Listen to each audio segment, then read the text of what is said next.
Hello, friends. Welcome to your weekly motivational moments with Eric Vickery, president of coaching at All Star Dental Academy.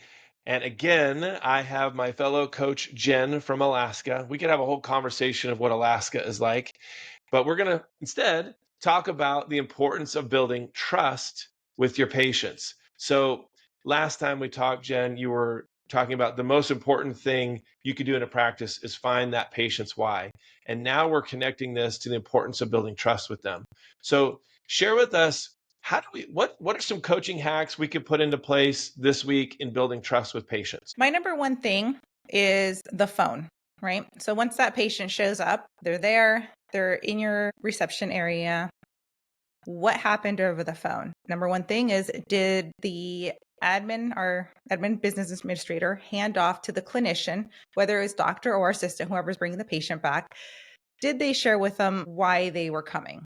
Whatever it is, they said, my wife made me come. I haven't had my teeth cleaned in 5 years. So that's one small thing that you can do to start building the trust on that, the trust meter, wherever we're at.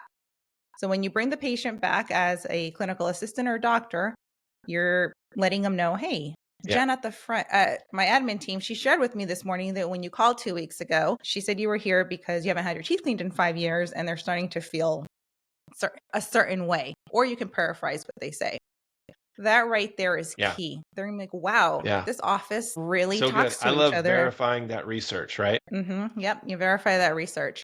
Now, when you bring them back, you're not just going to sit them back and say, okay, we're just going to start taking images and go through all this. Sit down, knee to knee, eye to eye, create that nonverbal communication and let them know, this is share with them your story. Sometimes when you share how long you've been in dentistry and your little issues going on with your mouth or whatever you have, hey, I've been here before. This is what I have. So I want you to know, I want you to feel comfortable with me sharing what's most important to you. Connection is Yeah. key before you Yeah. So good. go in So and start good. asking There's so questions. many different ways you can do this, right? Yeah.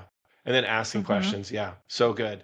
So hmm when you set up the emotional exam, there's a thing that you say before you start that conversation to find their why. Share with everyone, because I think that's a really big trust builder too. Share with everyone what you do, what you say right before that emotional SWOT.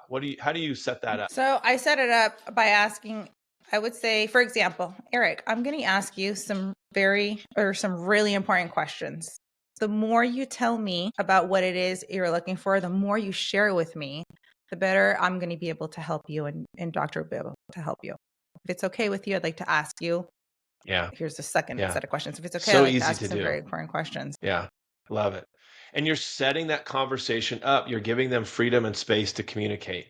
I think it's so easy to make sure that we do this. It's so easy to do. It's just remembering to do this. And you talking about being in good harage and good communication with the patient, asking questions, setting up conversations. You're building up the trust.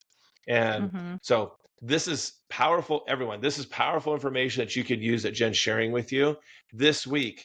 Focus in on, how am I doing at connecting with my patient? How am I doing at setting up conversations? How am I doing at asking questions? How am I doing at verifying the research this week? Check in with each other, create accountability. Thanks again, Jenn, so much for bringing this to us. We really appreciate you. Absolutely. Thanks for having me.